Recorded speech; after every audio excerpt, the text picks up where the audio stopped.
2 तासाचा रस्ता, 4 तास ट्रॅफिक मध्ये, आणि पुण्यात पोहोचल्यावर कीर्तनाला भेटला एक सुपर क्यूट आणि अँग्री नवीन मित्र.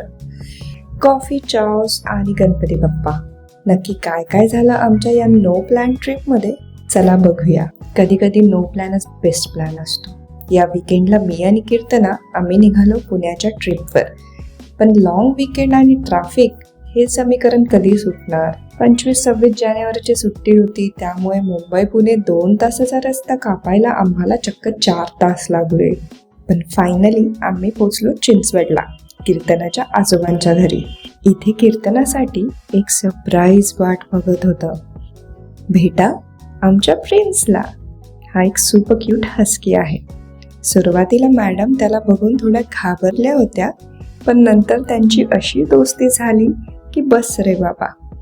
घरात आता 2च बॉस आहेत, एक प्रिन्स आणि दुसरी आपली प्रिन्सेस. बाकी आम्ही सगळे फक्त प्रजा. तर घरात थोडं रिलॅक्स झालो, गाण्यांची एक छोटी सांगतिक मैफल झाली आणि मग आम्ही निघालो पुण्याच्या दिशेने. गाडीत बसल्यावर कीर्तनाने थेट ड्रायव्हिंग सीटचा ताबा घेतला. तिचा ॲटिट्यूड बघून वाटत होतं की आज गाडी हीच चालवणार. पण मग तिला मागे घेऊन आम्ही निघालो पुण्यात फिरायला. पुण्यात फिरायचं असेल तर आधी पेटपूजा मस्ट असते. आमचा पहिला स्टॉप होता FC रोडवरचा फेमस द कॅलिफोर्निया कॅफे. पण रिलॅक्सिंग कॉफी हे फक्त डिक्शनरीमध्ये असतं, आईच्या लाईफमध्ये नाही. मी कॉफीचा पहिला सिप घेणार इतक्यात कीर्तना मॅडम झोपेतून उठल्या. असो, तर तिथून आम्ही गेलो पुण्याचे आराध्य दैवत श्रीमंत दगडूशेठ हलवाई गणपतीच्या दर्शनाला. 26 जानेवारी असल्यामुळे शहरात रोषणाई आणि गर्दी दोन्ही जोरात होतं. कीर्तनाला गर्दीत चालता येत नव्हतं, म्हणून आजोबांनी तिला थेट खांद्यावर उचलून घेतलं. तुळशीबाग, मंडई आणि गणपतीचं दर्शन घेऊन आम्ही निघालो घराच्या दिशेने. घरी आल्यावर अजून एक ड्रामा होताच. आमचा बेबी हस्की आमच्यावर चिडला होता.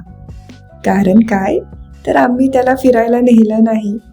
तो चक्क आमच्याकडे पाठ करून रुसून बसला होता.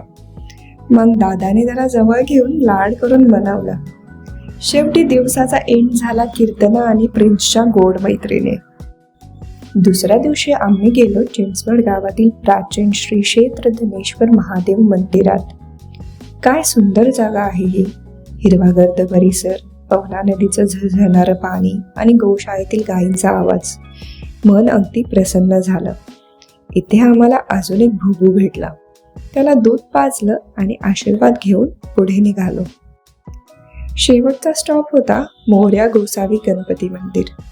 तुम्हाला माहित आहे का, मोरया गोसावींच्या निस्सीम भक्तीमुळे आजही बाप्पाच्या नावापुढे मोरया जोडलं जातं.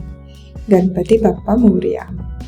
मंदिरातील कोरीव काम आणि कथा आपल्याला त्या भक्तीची आठवण करून देतात. थोडी पेटपूजानंतर आम्ही हा दिवस संपवला आणि निघालो मुंबईच्या दिशेने. पण जाता जाता तुमच्यासाठी खास टीप. जेव्हा तुम्ही मुलांसोबत देवदर्शनाला जाता तेव्हा एक्सपेक्टेशन थोडी बाजूला ठेवा. मुलांना लाईनमध्ये उभं राहणं कंटाळवाणं वाटू शकतं. त्यापेक्षा त्यांना मंदिराच्या आवारात मोकळं सोडा. Let them explore the vibes. दर्शन फक्त मूर्तीसमोर नाही, तर तिथल्या शांततेतही असतं. आणि आजचा मॉरल ट्विस्ट आहे, समटाईम्स फॅमिलीसोबत घालवलेले साधे क्षण पण खूप सुकून देतात. ट्रॅव्हल प्लेसेस बदलत राहतील, पण मेमरीज नेहमी मनात राहतील. व्हिडिओ आवडला असेल तर लाईक करा. अशाच गुड ट्रॅव्हल स्टोरीजसाठी द आई ट्रेलला सबस्क्राईब करा.